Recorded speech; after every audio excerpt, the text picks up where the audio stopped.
Hello guys, welcome back to a new video. Before continuing this video, I do want to tell you guys that it has been recorded over multiple days because I just don't have the time to film one video in one evening. So besides that, the haul that I want to showcase to you today, I keep getting them into separate days and I feel like it is way better to showcase it in a whole video on its own. So that is why it is a bit different. Without further ado, let's hang up the Ikea plank. Today we are going to be doing something else than just building Lego, because I promised a few times that I was going to be hanging up some of these planks above my window. So without further ado, let's get some stuff in. As you've seen a few times, we had these long floating shelves from Ikea still standing here, and one of them was hanging over there underneath the other one, but because of the weight and because of the wall, it eventually broke, so I decided to leave it out. But now that we have the ceiling removed,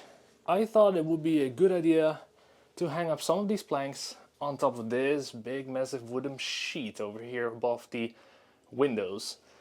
So what I had to do was first some measuring. So knowing that these boards are 110, well, I had to look it up because I forgot and my ruler doesn't go that far at the moment. So I checked the series number here, so the product line is mentioned here and the article number, so I looked it up and then eventually I ended up with 3 different sizes. So even typing in the article number and the product line on the IKEA website ended up into not giving me any help so far. So they have a very small one, then they have a middle size and a large size.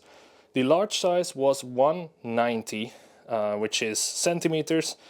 I am 187, so it doesn't really go that far. It just goes over my hip. So it is definitely not 190. The small one, well, that one was roughly around, was it 60 centimeters or something? This is definitely not 60 centimeters, so then there's only one size left, which is 110. 110 for 2 of these, there's a total of 220. So I used those measurements with my ruler over here, which is not really an ideal one. This one goes up to 27 centimeters. So I had to use a 220 with these 27, and of course I could use the whole thing. But what I've done is I started from 0, which is in the center over there, and I literally put it up from this board over here all the way to the other. Doing that resulted into fitting 27 centimeters 6 times and 20 centimeters remaining, which ended up not being 220. So that means 2 boards won't fit in here. So next thing that I've been checking is how much of a size I have. I thought maybe I could squeeze it in between, maybe I could move the Billy bookcases a bit further out so I could have one long floating shelf. But as you can see, the board is over 25 and the space in between here wasn't even 6 centimeters. So that means that I only have 2 options to work with on the board, and that is either to cut one, or what we could do is we can just hang up one. So that's what I've done. I already pointed out these spots over here. I've done that with the measurements, which was kind of hard. So a few are there, the 2 in the center are here, and then we have the other 4 over here. This should be for one plank with like all the mounting points. I don't know if we need all of them. And the biggest issue I had, as you can see, the pins starting in a bit of an offset. So I had to measure the whole thing, which was 110. Then I had to remove the offset on half of this pin, and that was 26.2. And then measuring this one over here, I had to start from the center of this pin going backwards, and that was the other side of this one, which kind of resulted into these lines, and hopefully I've done it correctly because I'm very afraid this is too big, but we will see. I've also checked the leveling, so I held up this bracket going up, going from right to left and then up, and then that was the pin on the center. And following up, I just took the pen and just marked off all these little holes on the board, and that's what you see here. I had to use my ruler with the water levels to put it on top of this one like so when I was measuring it on the wall, and then I also had to use my pen. So I mean, hopefully it worked. Plus I also have the washing machine here, so a leather washing machine doing 3 things, it's not really easy spot. So that's why I want to mount the one that is working out for this area, the longest one. I want to mount it most further to the right, so I don't have to stand up over here. And then whatever we have left as a space, we could maybe put another one up there, and this one will be a bit easier to access than the one over here. I would love to let you listen to something. Hopefully you can hear it, but and now we listen here.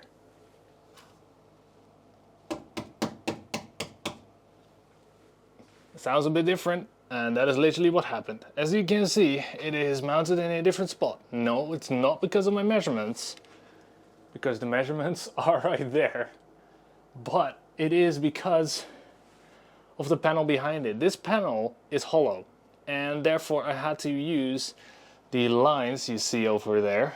Those are where the panels have been attached to. So I had to use those to install the bracket. And I mean, it is still a bit wobbly, but it should be good enough to put some light sets on there. And sadly, it is what it is. I was drilling through one, and then I went through the panel. I was like, huh, already? Like, that doesn't make sense. And that is because it's hollow. And on the other side, where we mounted the other one, it is not hollow. So one side is not hollow, the other one is. Really strange. So at least it is mounted. And well, my initial plan of doing one long flush one is now just one. And we will just have to find a different place for this one. So yeah, we do have a new plank. So let's put on some sets. Now I do have to say one thing, big shout out to my wife, because a lot of you guys know, for the friends from me, the closer ones, I am a dumbass when it comes to like carpeting and like hanging stuff up and all that kind of stuff. I thought, oh, Ikea is just simple, you just install it, but cabinets are easy. But when it comes to using these things, you also have to be aware of like the surface you're working on, and apparently you had to use like different kind of screws and all those kind of things, and wall plugs. Back in the day, if something needed to be hung up, we just asked someone and just let it do it and just pay them. So we didn't really do stuff by ourselves, so that's why I don't really know these kind of things. But hey, this is a nice learning process, same as the minifigure display downstairs at the staircase. And now I've actually been able to mount some stuff up here. So I think that looks pretty decent. So let me tell you guys like why I made this decision over here. So I've been trying to add the Imperial shuttle up there, which actually was really nice because the wingspan is really long. I thought this could be a very nice one on the corner to fill up the gap over here, which did work perfectly. Like really, it was like a perfect fit. And I was like, okay, so maybe I should create an Imperial shelf over here, as my Imperial stuff is kind of a bit overflown. But I thought, no, I want to display the Imperial stuff, plus not all the sets look good from the bottom. For example, the old Star Destroyer, I mean, it's just a flat surface with some bricks, so that didn't work out. So I thought, okay, what else can we do, right? So, Rebel stuff. Why not Rebel stuff? I want to have an Imperial shelf. I have no shelf currently allocated for Rebels kind of stuff, and I thought the Ghost could fit up there, the A-Wing, and then I realized when I put the Ghost up there, it looked okay. Again, the bottom of the Ghost. You don't have this colorful palette on the bottom, so, well, that's the sacrifice I'm willing to take. We have the Ghost, the A-Wing. Well, the A-Wing is a bit old. This one came with the Lando minifigure that is in this case over here. And this A-Wing on the bottom, besides losing the wing, it is okay, but because it's sitting so flat on the surface, you didn't really see it up there. So I would have to put it on a display stand or build a custom stand with Lego bricks to make him look like he is flying, then put him on an angle, so that will be a bit harder to display. And then I thought, well, those are kind of the only Rebel sets I have.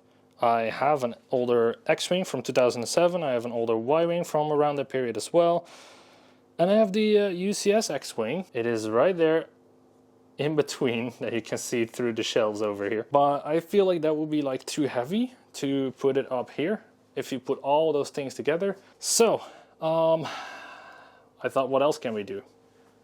I thought the Starship Collection. The Starship Collection could have been a pretty good fit, right? So the first set that I've tried to do is the Acclimator.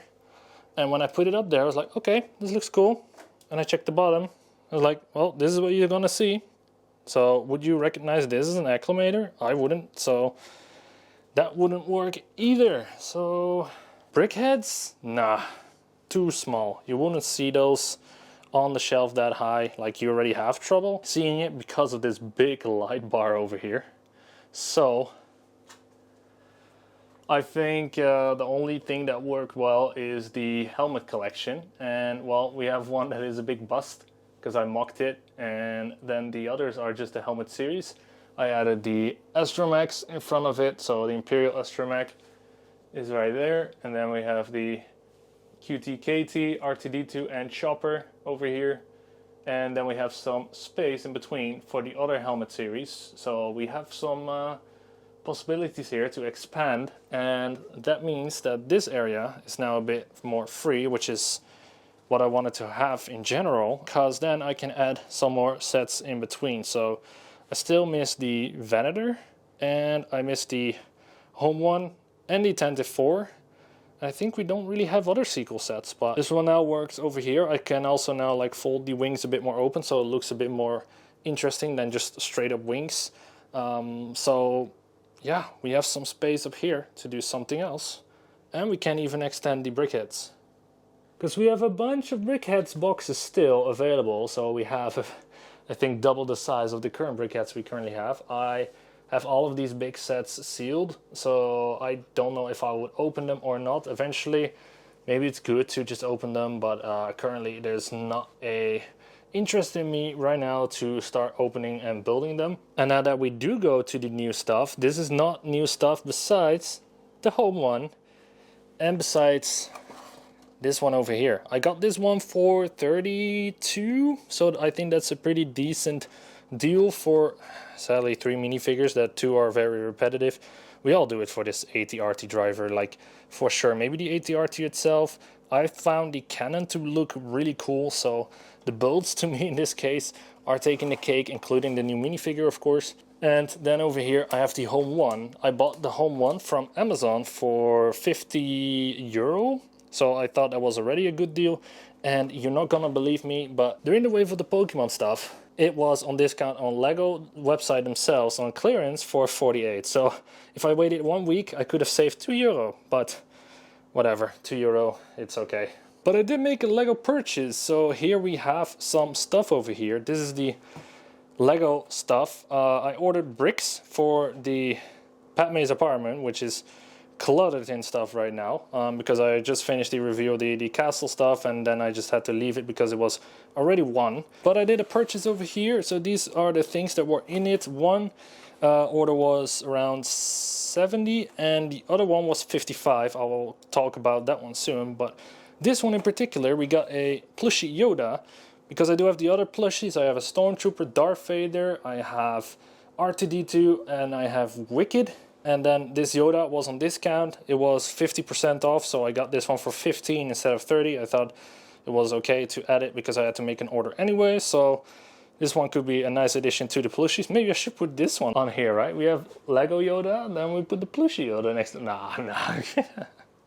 After that, I also bought these pens. These pens were on discount too. I saw them at the store in Utrecht when I went to when I did the physical Lego purchase, and I thought these were hilarious, so I wanted to buy them. I did open it already because I wanted to use it for measuring the wall. I couldn't find a pen, so I used the red, and I can already tell you that red doesn't work on the wood. So if you're thinking of using this for your building stuff, it's probably not going to work. So, but yeah, I think these are really cool. Actually the hilt is an upscaled version, of course, of the brick, the Lego piece itself, and it's actually as big as a 2x2 tile. So that is very cool. So maybe even if the pens won't work anymore and we cannot refill it, then we could maybe use it for like I don't know, pillars or something in the minifigure mock. I mean, it is Lego, so does it count as a brick? Yes or no? Let me know in the comments. And we have the Lego Pokemon Polybag. This one is available for 5 euro, I think it is.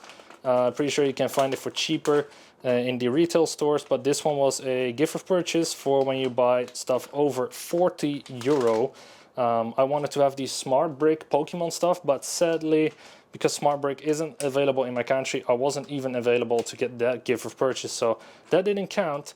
And then I found this one on the LEGO Insiders page available for 2,500 points, I think. Aftermarket value is pretty big, and I thought it was really cool because, well, it shows the piece on top here and on the front right there, and I thought, oh, that's a really cool piece to have. And then I looked more closely to the box, and you can see it is a sticker, which is very unfortunate because I thought it was a printed piece. Same with the piece here on the back. That's where I found out that it was a sticker. As you can see on the picture here with the Pokeballs in there, that is definitely a sticker. So then I thought, don't tell me this is a sticker, but it looks like a sticker. So what else is exclusive to these things than just a cardboard box and the sticker? I mean, probably nothing. So that's kind of unfortunate, but I think it is nonetheless very fun to have some Pokemon stuff in my collection. So very nice. Going over to the other box, as you see, I've already opened it. We have some cardboard. But I got another Pokeball set because this was the 55 euro, so I was liable for another Pokeball bag. And we have the gift of purchase of the Year of the Horse. This one, I had to go to different websites to generate a code, and then I was available to apply this in my shopping cart until I realized that you also had to spend 70 euro, so this code would actually work. So be aware of those things. Like, I thought I had a nice free gift of purchase and I could add it with my orders, and then just do like a 10 euro order or something like that. No, 70 euro, and then it would work out. So kind of sad, but I mean, nice bricks to part out, because why would I need a horse? But yeah, I thought it was a nice thing to get like for free anyway. Kind of a little haul from Lego over here. I did show you the other two sets, the AT-RT and the Home 1 over there. Those came from Amazon, both of them. I hope you guys liked this update video about my current situation over here. Hopefully next video will be Coruscant again. I'm planning on building something with the Coruscant. I still have to find a spot for my Lego Castle set. I don't know where to put it, to be honest, because I thought I could empty this shelf over here by putting all this stuff maybe on the floating shelf, but I find to have the one next to the staircase to be a bit cleaner, so I have more space on there as well. I tried to fit the Lego Castle set in the Calyx unit, but this is not like tall enough and the width doesn't really work out, so that's not going to be in there. And as you can tell over here, my Billy bookcases are full with other stuff, and I don't want to allocate these shelves to a different theme currently, so maybe I can put it even there. Anyways, that is it, guys. Thank you guys for watching. I hope you like the order and the progression currently. I'll see you guys next time. Bye.